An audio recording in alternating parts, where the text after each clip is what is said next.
when you work on combating hate, you cannot think of having one actor that in isolation resolves the problem. It cannot be social media platforms when it's about hate speech online. It cannot be the state or the authorities alone, and it cannot be civil society. You need all hands on deck. You need all partners to work together, and I understand that that was also one of the aims of the Butterfly Effect project, to bring together the knowledge, the capacity, and the different perspective of civil society organizations, and put them in connection when relevant with public authorities. Maybe there's one thing and one dimension that we want to stress and that we've learned as being crucial in this particular area of work to bring about change. And this is trying to go beyond the ones that are already motivated, those actors that are already working in this field, that are activists or that have a role in combating hate, racism, discrimination as part of their work. And that means opening up to society, to citizens at large, and possibly through experiences like of participation, even in schools, by involving students directly, but exploring the possible change that might come by letting people, citizens, ordinary citizens, which can and should and must have different views, but can be brought together and be around the circle and discuss about how to tackle hate, polarization, and extremism, which is affecting our living together, which is affecting the cohesion of our society. So it's a common problem that everyone probably perceives, but perhaps needs to be discussed according to rules of civility of conversations, non-violent communication, and similar approaches that can really, through conversation, through discussions, bring about change. Well, the thing is that the job of civil society is to think and plan ahead of the politics, I would say, of the political parties and of the elections. And what we can do is try to affect the policymakers and the decision makers in thinking about the issues that we see are problematic in the society. That being said, I mean, it would be illusionistic to expect that all of our suggestions will be implemented, but we can hope for we should hope for the best and prepare for those politicians and those institutional setups that will be more favorable, hopefully in the future. Well, some of our suggestions could be implemented. So our work is not in vain in that regard, I would say. So, and what do you believe about the policies that we need, and how can we address all these challenges that we have today? Well, I believe that on the level of the European Union, but also on the level of the member states, we should have more human rights approach, more human rights conscious policies and measures across all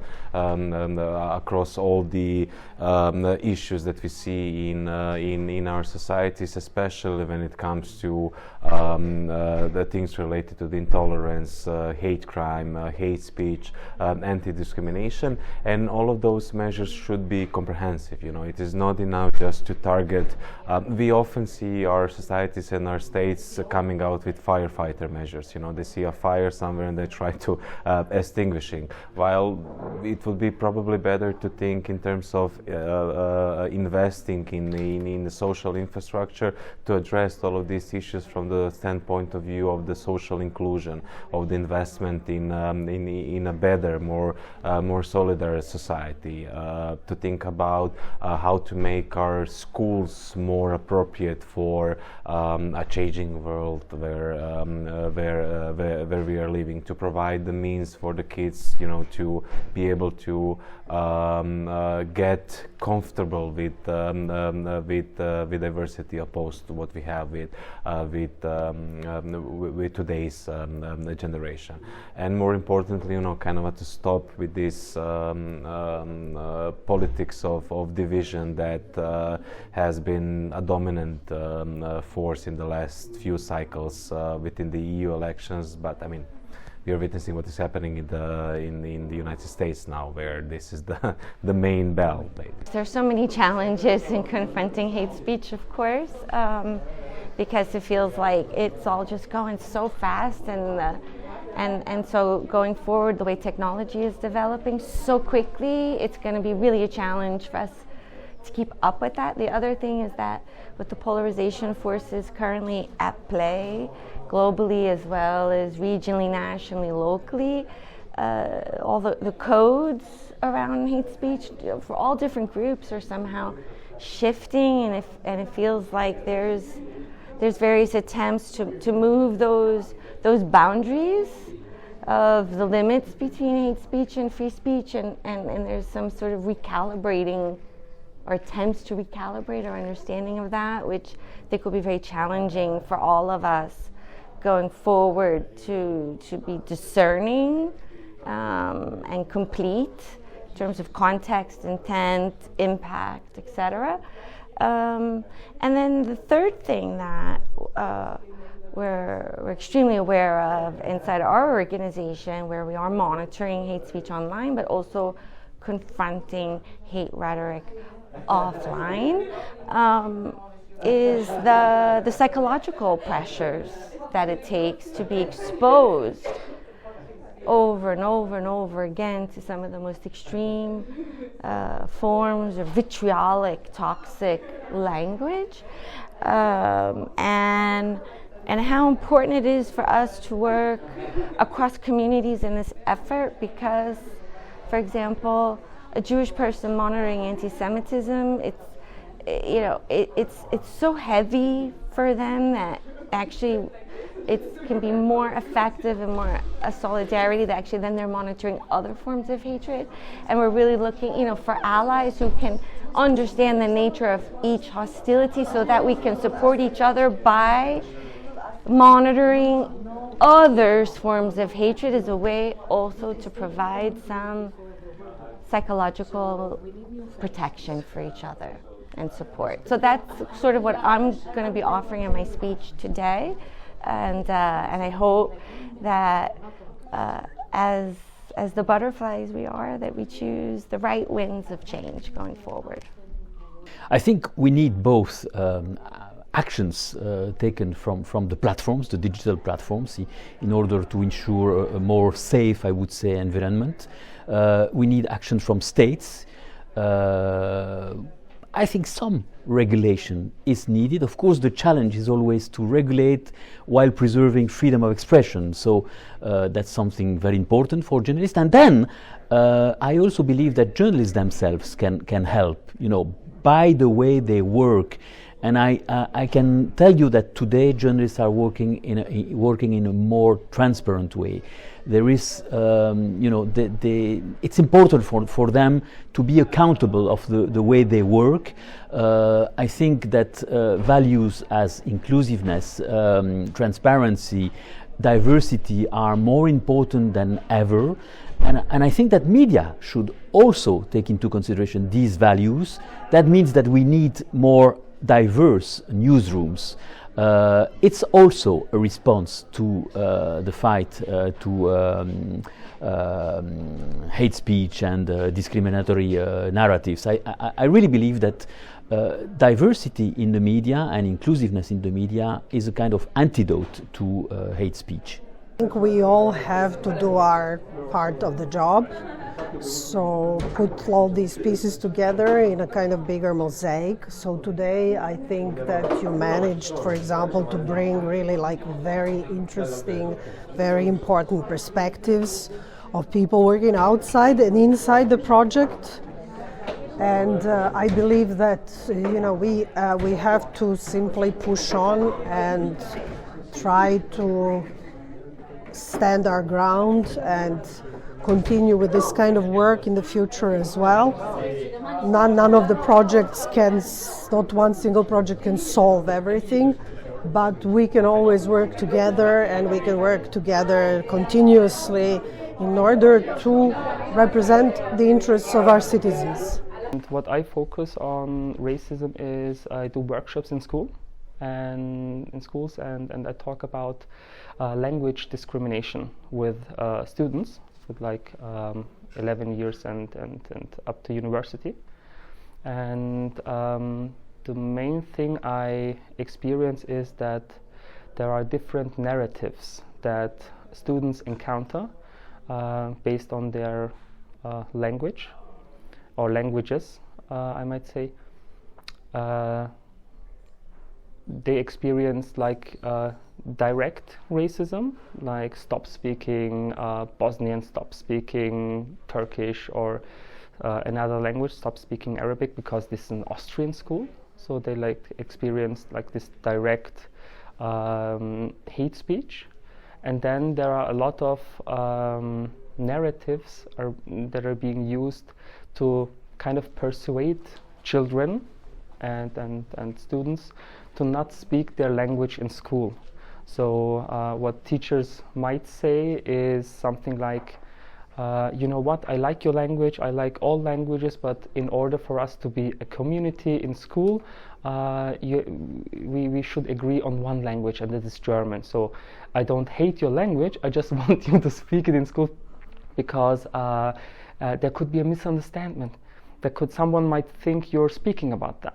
So the narrative is that if you speak German, we could be a community, we could come together, but the question is, when someone speaks German, is it automatically a community? So all people, all students who have like German as a first language, are they like all friends with each other, only based on their language, or does it take more than a common language to form a community or to form inclusive classroom? So this is something I focus on in my work, to empower children, to empower the youth, I guess, to be confident with their languages and not buy into these narratives like if you speak your first language in school, it's not a problem. So the root of the problem, that there is a misunderstanding, is not in the language but in behavior. Like if you look at someone and speak about them, like if it's obvious, you can do that in German as well. Or if you don't want children to badmouth each other, then you should talk about respecting each other. And if you say, okay, speak German, you can badmouth someone in German as well. So it's like, it's like I try to empower, because a lot of parents also bought into these narratives, and they started to tell their children not to speak in their first language in school, and they use the same narratives that the teachers use. So if you speak in your first language, someone might feel excluded. So if you speak German, no one would feel excluded, but what if you don't like them? What if there no mobbing anymore? If someone speaks German, you can mob someone, you can exclude someone in German as well. So the problems students face and the problems the classroom faces is not because of language, but because in behavior, in respectful or disrespectful behavior.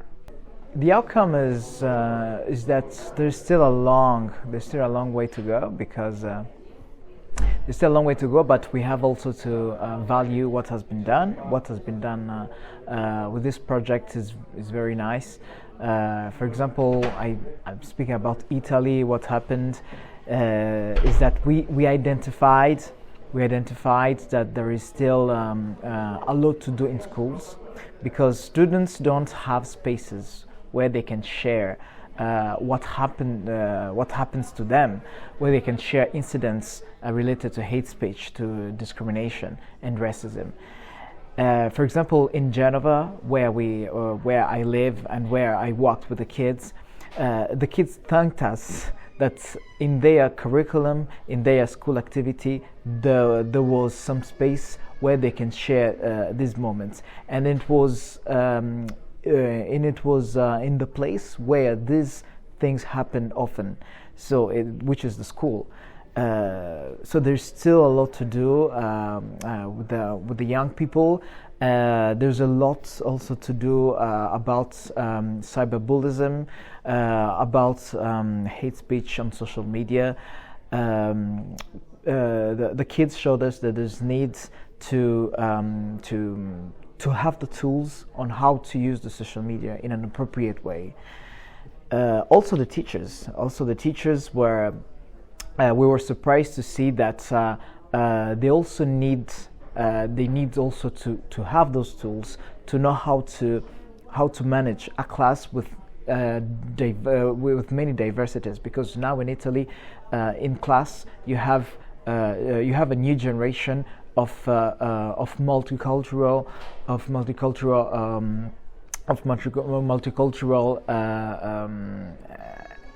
people, and they don't know how to deal with all this new generation.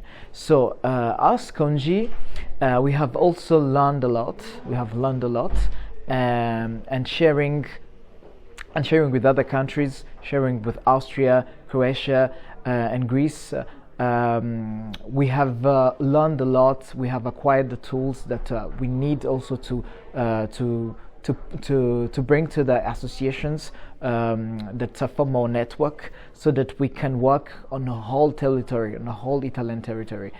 In my speech, I try to touch upon two aspects, or actually two challenges, if you want. The first one is the current climate and also the current situation we are in, which is not particularly favorable to what we try to do.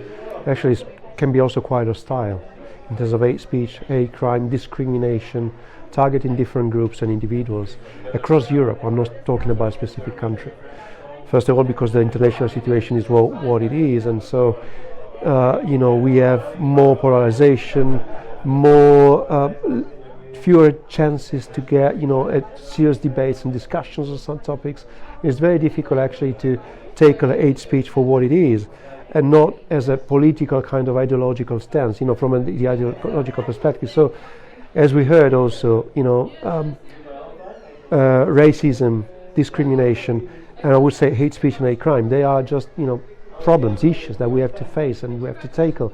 They are not, from any specific particular, political perspective. We're talking about legislations, we're talking about something we have to do. We have international conventions, we have non-binding also recommendation, but we should actually be all worrying, about this. Whereas now, because of the context we are in, we see more and more hate speech, not just in social media, I would say in public spaces, when people try also to talk about these very heated, topics, in society. So the challenge is huge, because the context is not favorable, is quite actually problematic if we want to tackle hate speech. And then we also have opportunities. But these are new opportunities. From a legal perspective, we have more documents, more legislation, the Digital Services Act, in order to tackle online hate speech, and also to be more effective, and make platforms more accountable on what they do. We have recommendations from the Council of Europe on hate speech and hate crime. This is not binding, but in some countries is already producing some positive effect, i.e. raising human rights standards in some countries. We have other pieces of legislation on AI. Also, we know now with the European Commission is actually creating binding standards for equality bodies in different countries. So we have opportunities. Now we have more tools, more legislation, more competence and more knowledge about these issues, these topics. But of course, civil society organizations, first of all, need to work together more often and more effectively, not to spread resources, and to actually in order to maximize resources also from human resources, not just funds and grants. Second, they should be taken into account more often by institutions and state actors. And third, of course, we need to be more regional, more creative also in providing young generations with, a new approach to hate speech and hate crime and discrimination. So actually taking into account their voices, their languages, their practices, being aware that, some people, if they are young, if they belong to a marginalized community or racialized community, they don't feel safe right now. They don't feel safe to protest, to dissent. We need to create safer spaces, for people to be able to actually to say what they want to say about these issues and in general about human rights, and to defend human rights more often and more evenly. And so my talk was actually to try to find a balance between problems, issues which are real, because the context is what it is, and also hate speech, is becoming, is spreading even more, on topics that were not there 1 year, 2 years ago. And now we also have, nevertheless, more opportunities, more funds, more chances to collaborate and to work together. And also the butterfly effect, project proves that it's possible not just to have reports, to have monitoring activities, but also to have an effect on working practice of different cores of people, different constituencies, and then enable them really to do a further step in order to fight, to prevent and fight discriminations in society.